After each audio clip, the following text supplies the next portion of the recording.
The next lecture that we are going to discuss is inductance in series and parallel. So if you have any two coils which are magnetically coupled having self-inductance L1 and L2. So in the last lecture we have discussed what are the self-inductances L1 and L2, and the two coils are here magnetically coupled. Mutual inductance of M Henry is there between them. So we have also discussed what is a mutual inductance and what are self-inductance. These two coils in an electrical circuit may be connected in different ways giving different values of resultant inductance.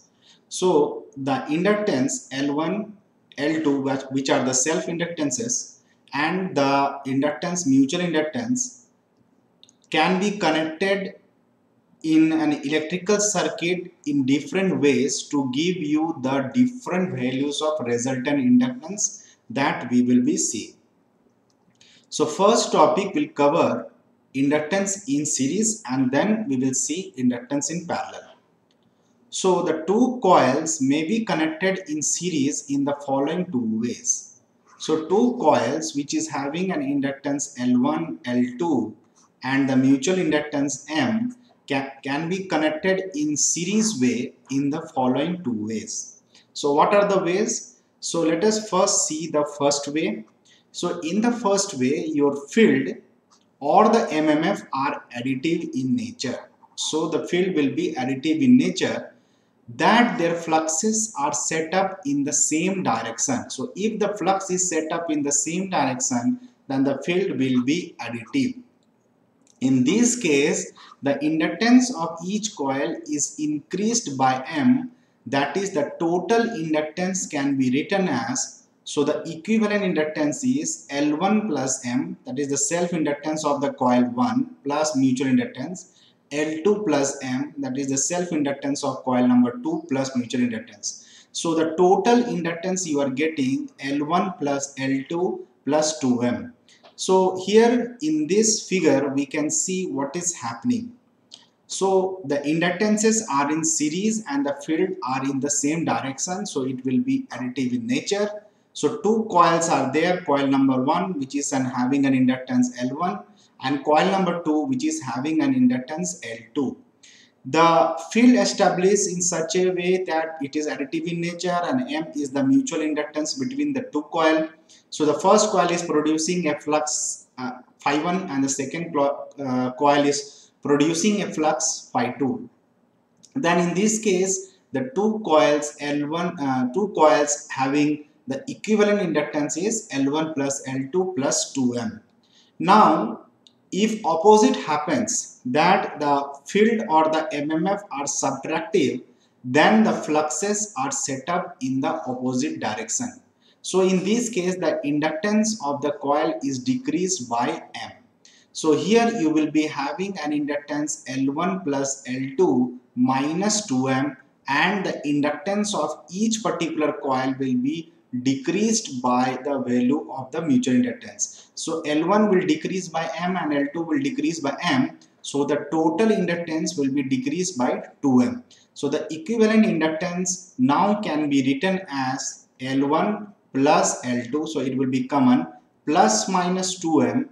So plus with the indication of the flux to be additive and minus is an indication of flux to be subtractive. So the total inductance is L1 plus L2 plus minus 2M. Now we will see what is inductances in parallel. So the two coils may be connected in parallel in the following two ways. So again there are two ways by which you can connect the inductances in parallel.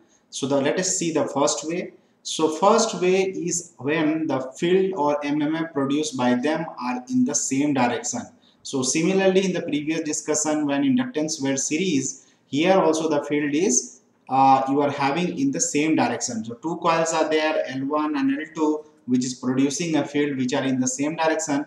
Then when they are in parallel, then the inductances, total inductance will be L1 L2 minus M square divided by L1 plus L2 minus 2M. So this is the total equivalent inductances when the field is additive in nature or in the same direction. Now if the second case happen that the field is in the opposite direction, then in that case the total inductance will be, the numerator will remain the same, L1 L2 minus m square, but the denominator, instead of a negative sign here, you will be having a positive sign.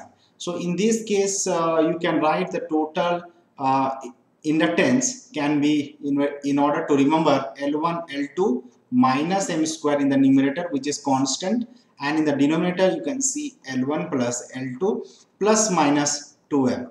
So plus is an indication in the reverse direction is negative in the opposite direction, and negative will be in the same direction. So inductances in series and inductance in parallel we have understood. Now we will see what is the energy stored in the magnetic field. So field can be either electric or magnetic. You know that when there is an electric field, then capacitance is there phenomena, and when there is a magnetic field you will be having an inductance. So what is the energy stored?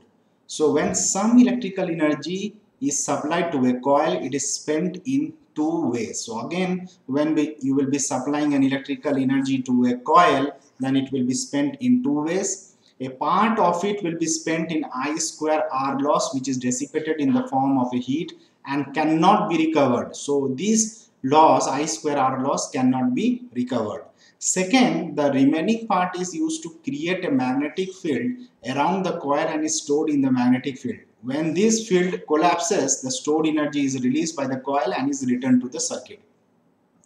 So the two losses, or what we can say the electrical energy, one is I square R loss due to the resistive property of the coil, and it is released in the form of heat and cannot be recovered, whereas the second form of energy is recovered and it is stored in the magnetic field.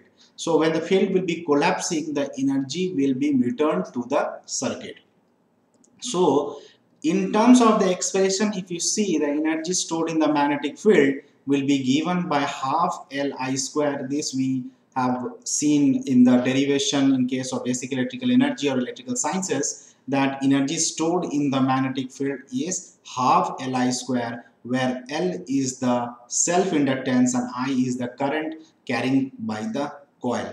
So we have seen the inductances in series and inductance in parallel, and how do we find out the equivalent inductance of them and the energy.